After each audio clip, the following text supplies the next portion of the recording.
Hey everyone, welcome back to the channel where we dive headfirst into the wild world of everyday myths that we've all swallowed hook, line, and sinker. Picture this. You're at a family barbecue, kids just demolished a slice of cake, and suddenly they're zooming around like a caffeinated squirrel. Blame the sugar, right? Or wait, maybe not. Today, we're unpacking 10 stubborn beliefs that sound oh so plausible but crumble under a spotlight of science. We'll count them down from 10 to 1, blending cold, hard facts with a dash of storytelling to keep things lively. Think of it like a myth-busting road trip, bumpy, surprising, and full of those aha moments that make you question everything. Buckle up, let's roll. Starting strong at number 10, the Great Sugar Rush Scam. We've all been there handing out candy at a party, only to watch parents brace for the inevitable chaos, eyes wide like they're spotting a stampede on the horizon. But here's the twist, that explosive energy burst? It's more fairy tale than fact. Researchers decided to play detective on this one, setting up a sneaky experiment back in the day. They rounded up a bunch of kids, slipped some real sugar into one group's drinks, and swapped in a sugar-free imposter for the others. The kicker? Neither the little ones nor their watchful guardians had a clue who got the sweet stuff. Monitors in place, timers ticking, and crickets. The sugar squad showed zero extra zoomies compared to their placebo pals. No wilder sprints, no furniture-flipping frenzy. So what gives? Turns out, the real puppet master here is expectation. When moms and dads believed the sugar fairy had sprinkled her dust, they morphed into hyper-vigilant detectives, zeroing in on every giggle or hop like it was Exhibit A in a courtroom drama. A simple skip? Sugar sabotage. A burst of laughter? Incoming sugar storm? This whole saga traces back to the groovy 70 seconds, when a doc pointed fingers at food dyes and additives for turning tots into tiny whirlwinds. Parents latched on like it was gospel, but fast forward to reality. That wall-bouncing wonder at little Timmy's bash? Chalk it up to the thrill of balloons, buddies, and maybe a midnight bedtime the night before. Hand those same kiddos a plate of kale cupcakes, and you'd still have a playground riot on your hands. Moral of the story? Next time the cake crumbs fly, save the blame game for the piñata. Sliding into number 9, the brainpower bluff, that sneaky tail whispering we only tap into 10% of our noggin's potential. It's the stuff of blockbuster dreams. Pop a glowing pill, and bam, you're juggling equations while tap dancing on a tightrope. But let's pump the brakes. This one's about as accurate as a chocolate teapot.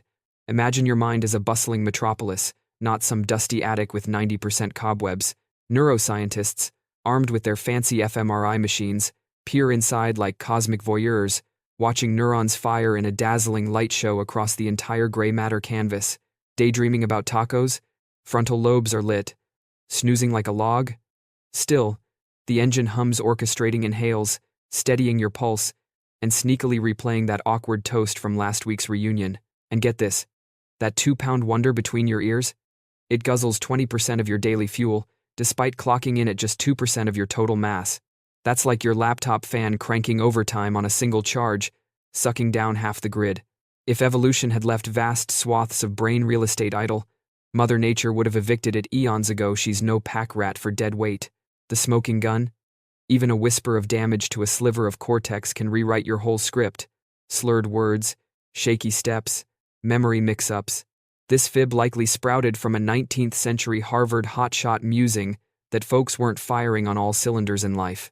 One garbled game of telephone later, and poof, 10% became the gold standard for untapped genius.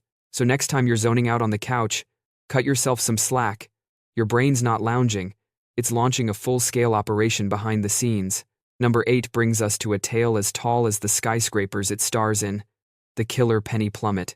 You've caught the urban legend hurl a copper coin from the Empire State Building's spire, and it transforms into a skull-cracking missile, turning pedestrians below into unwilling targets.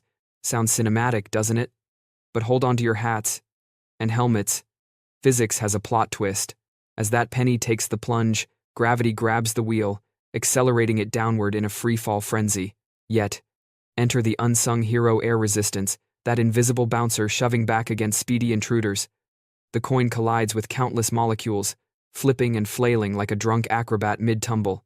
By the 50-foot mark, it caps out at a leisurely terminal velocity, 25 miles per hour, folks. That's pedestrian pace for a pro biker, not a death ray. Impact? More like a pesky snap from a sibling's fingers, irritating. Sure, but hardly headline grim. Flip the script to a vacuum chamber, sans atmosphere, and yeah, it'd scream past 200 mph, a true terror. But here on our breezy blue marble, you'd fare worse dodging a rogue Bic pen from the same height those sleek devils slice through the breeze like feathered darts. So, gaze up at those gleaming towers without fear. Your biggest foe isn't loose change, it's litter from lunch breaks. At number 7, we're zapping into storm season folklore. The old wives whisper that lightning plays by gentlemanly rules, never revisiting the same unlucky spot. Pure poetry, right? But Mother Nature's got a rebellious streak. Take the Empire State Building, that Art Deco icon stands tall as a lightning magnet, drawing about 25 zaps annually, each bolt etching its electric autograph on the skyline. Then there's Roy Sullivan, the park ranger extraordinaire turned reluctant celebrity. Over 3 decades, this guy weathered 7 direct hits, earning the moniker Human Lightning Rod. He walked away from everyone hair singed, nerves fried, but alive to tell the tale. Post-Strike 4, his colleagues treated thunderstorms like his personal bubble, scattering like startled deer. Lightning's no loyal suitor, it's an opportunist, zeroing in on the highest, pointiest prospects. A solitary oak in an open meadow? Prime real estate for a bolt. And don't get comfy under clear skies, those sneaky bolts from the blue can arc miles from the thunderhead's heart, crashing down from what looks like serene azure. You're picnicking, sun-kissed and smug when crack, the sky serves up a shocker.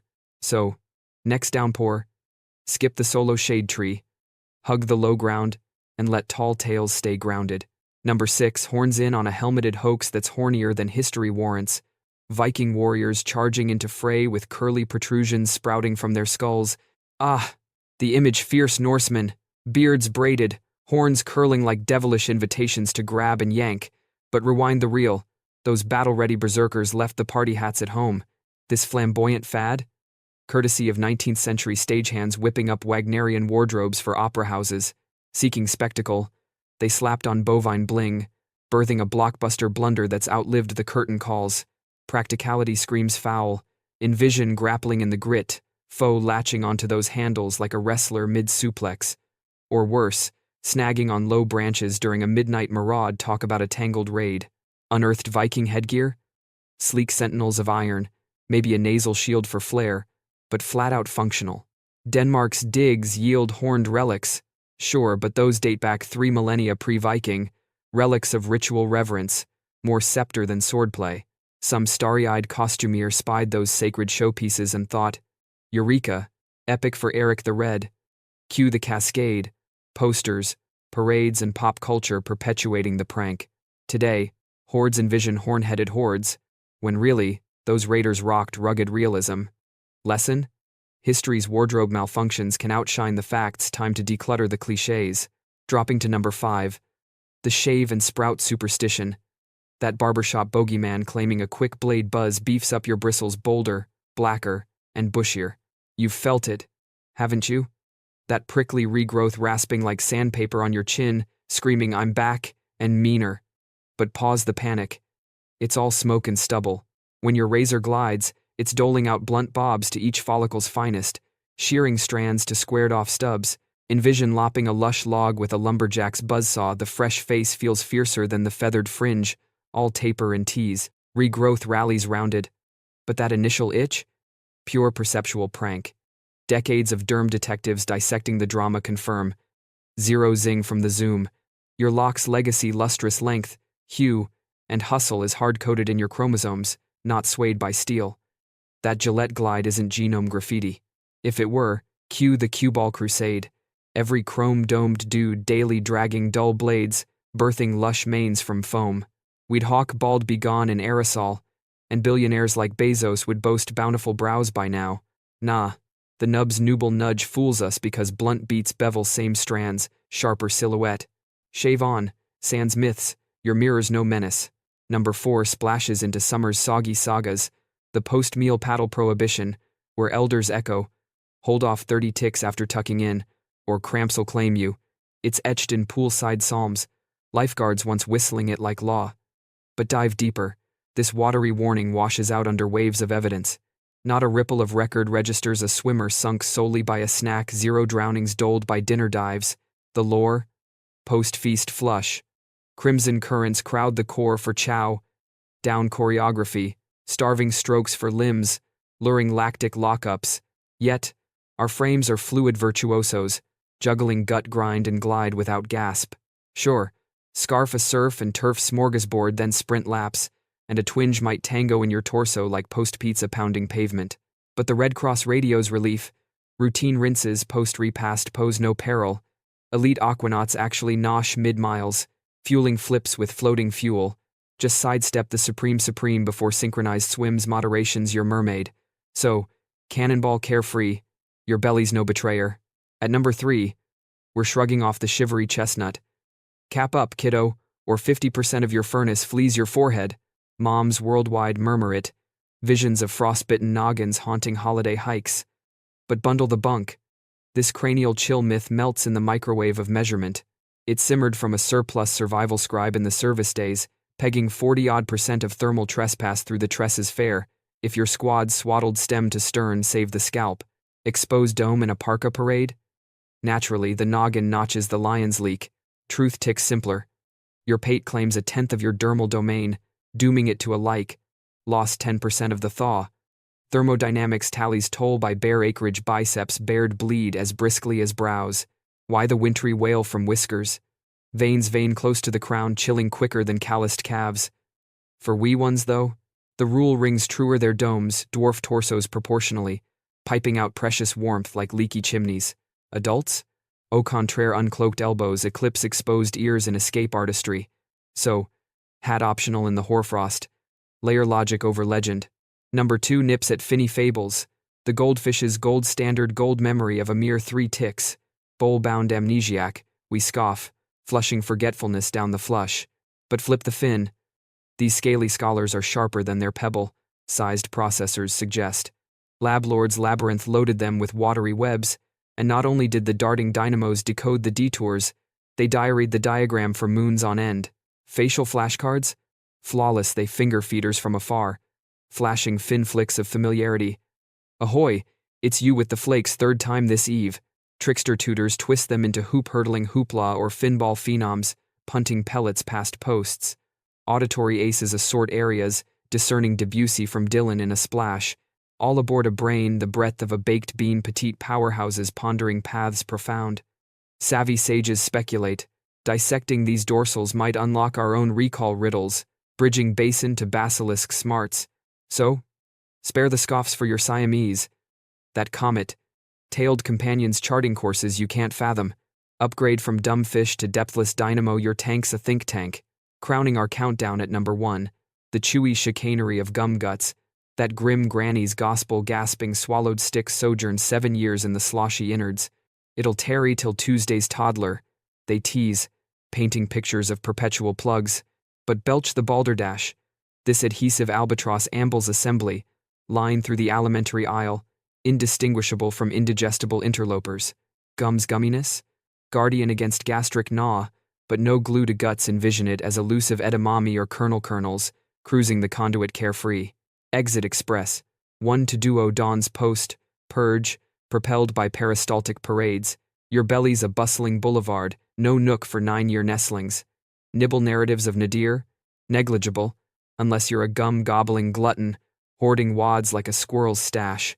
Humanity's hankered on hearty hunks for epochs, Hellenic mastic from mastics, mesosap from sapodilla sans septennial sepsis. Sidewalks snare the stubborn strands, sure, but your duodenum? Drama-free, chew jaunty, junk the jive. Your midriff's no mastic mausoleum. Phew, what a whirlwind tour through the tall-tale trenches from sugar spooks to sticky falsehoods. We've laughed, we've learned, and hopefully, we've liberated a few family feuds along the way. If this myth mash sparked your curiosity, drop a comment below. What's the craziest belief you've battled? Hit that like button if you're Team Truth, and share this with a skeptic in your squad. They'll thank you later. Until next time, keep questioning the status quo. Catch you on the flip side.